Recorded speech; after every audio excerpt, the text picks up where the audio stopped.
Hello everyone, hope you're all well. We've got some stuff we're doing here today. We've got some things to show off. I got my RTX 3080 and I think we're going to go ahead and unbox this today. So let's get straight to that. Am I forgetting something? I think I'm forgetting something. Maybe it's the fact it's your first video. Oh!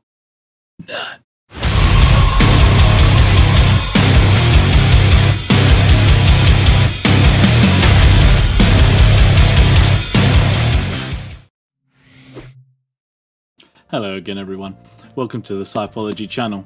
So today we're going to be looking at the RTX 3080 by Palit. It's the GameRock OC, you'll see it here, it should look all good. I'm going to have to mess with the camera settings and stuff like that. That's some things I'm going to have to do over time. This is pretty new, as I said. It's my first video for the channel, so it should be pretty interesting. I hope you stick around, see what we have to offer. So for this, I'm going to be doing anything like gaming, tech-related, industry for both esports and gaming, you know, kind of a bit of everything. There'll be playthroughs, maybe reviews, discussion, anything that really sparks interest, things like that. I'm down to try things, it's all good. But yeah, we have a catalog of things hopefully going here that we could delve into, so that should be really interesting. I'm looking forward to doing all this, it's going to be fun. We'll see how it goes, But yeah, so today we're going to be unboxing this 3080, and I'm going to be putting it in my PC shortly after. But we'll switch over the camera angle and we'll get to it. Okay, yeah, so flipping over to this camera angle, as you can see, it is the Palit GameRock RTX 3080 on Ampere architecture, the OC. I prefer to get the OCs. Apparently, there's not much scalability in the RTX series, the 3000 series at least anyway, in terms of overclocking. But I'm sure you can find all that online anyway. Like, all the benchmarks are out there. I wouldn't want to bore you with all of that. Like, I just want to get straight into doing this.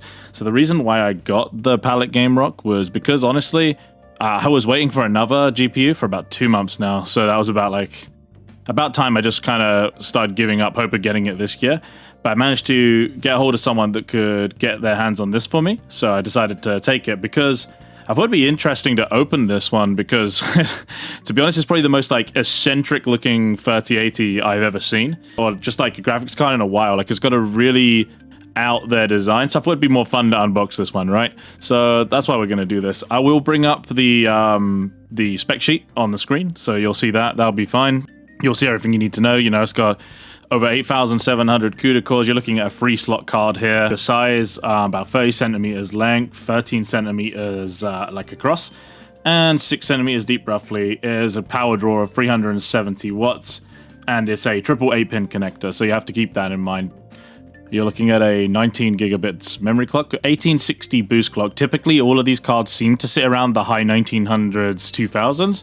So you're going to be looking at a pretty decent speed no matter what. They all come pretty good out of the box from what I've seen so far, with a few hit and misses here and there, but you should be fine in that kind of case. And of course, we've got 10 gigabyte of GDDR6X, the new memory set that they're using on a 320-bit bus, I believe. So yeah, you're looking at pretty good bandwidth. We'll get to unbox this now, actually, so we get to see what it looks like. This is where my expertise comes in, you know, looking for where the hell I actually open this. All right, cool, I see. But yeah, it's the latest series. I think it's looking pretty good. Obviously, things like this scale over time with drivers that sort of optimize everything as you go.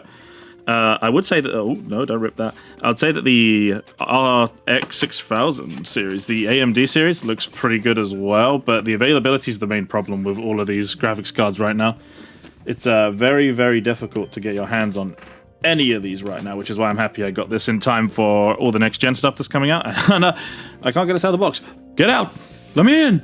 So we got this out here. I do like the design as well, though, to be fair. The design's pretty cool of the case. So, should open this up here. Should have the graphics card. We have the manual, of course. And then, there it is. There it is. See, now this is what we're talking about. Actually, you know what? Let's go to this first. I believe... Okay, that's just some extras. Yeah, so this does come with an anti-sag bracket. So for anyone that doesn't know what an anti-sag bracket is, it is literally what it is in the name, right? It's going to sit under the GPU and it's going to hold it up and prevent it from sagging on the motherboard because it's only held up part way. So that's always nice to have, because I've seen some other of these models include like little rulers and stuff, which really, really doesn't do anything for you. Alright, so let's get to the big boy. Come here, big boy. Oh, this thing is heavy as hell. Holy. So yeah, this is the GameRock Palit 3080 OC. We will look at it. Ooh, that's a nice plate on the back, actually. We'll get into this. And there she is. So yeah, the fan design is pretty interesting. It looks pretty simple, but I've heard that the ventilation and thermals is actually very good on here. Seems decent. It's got quite a lot of heatsink going on. But yeah, the first impression of the cards are good. It looks very wacky, very abstract, very eccentric, but we'll see what it's like when it's in my PC.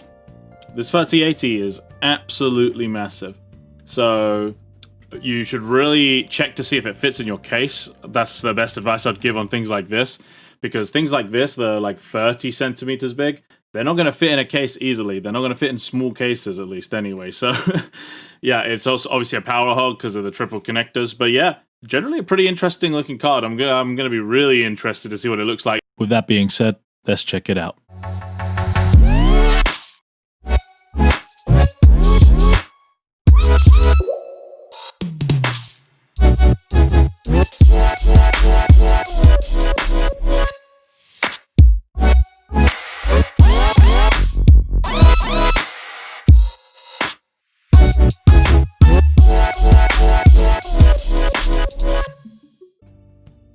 But yeah, as you can see here, we have our 3080 actually hooked up properly now. It's being registered by HWinfo, which is always nice to see.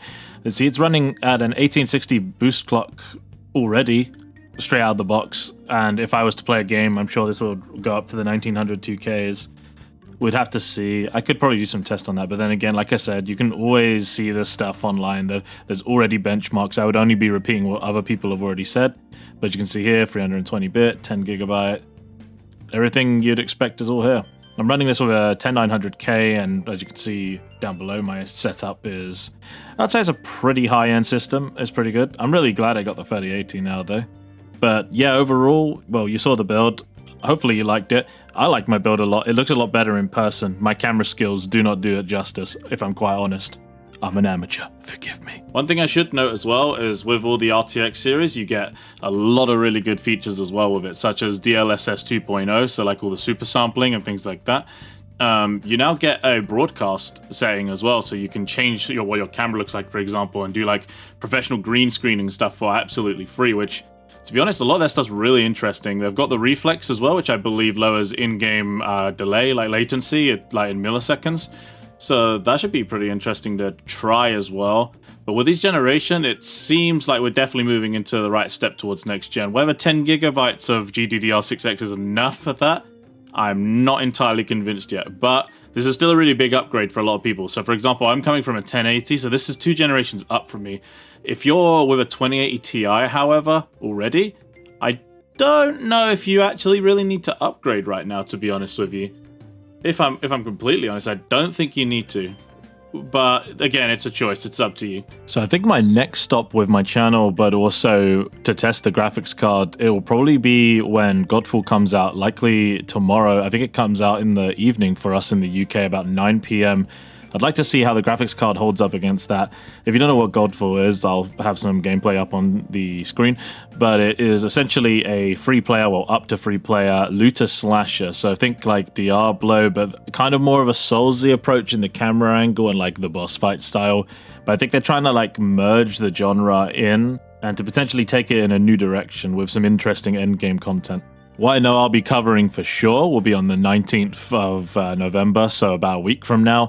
There will be Demon's Souls on PS5. I'm a massive Souls fan, absolutely massive Souls fan, so there's no way I'm going to miss that. That's not going to be graphics card intensive, because I'm not playing it on a PC. I'm only going to be recording through a capture card. But nevertheless, that'll be some content that'll be up on the channel if you're into Souls and pain and sadness. If that's up your street, it's there. So yeah. Overall, I'm really pleased with the build. The build's finally complete, and I think it looks really, really nice. I put quite a lot of effort into it. I've recabled it and stuff now as well with the braided cables. and we'll see how it goes when I start gaming with it and start making more content. I'm going to have more content coming down the way. I've got a PVR ready now as well for the PS5 when it lands for some Demon Souls playthrough.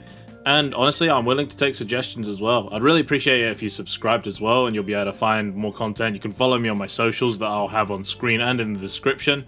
You'll be able to see more. Overall, I think this generation is pretty good. I think it's got a good start to it. The availability is a big problem, but I definitely think the cards themselves are onto something, and with a bit more tweaking down the line in their Super Series and stuff like that, it'll be really good.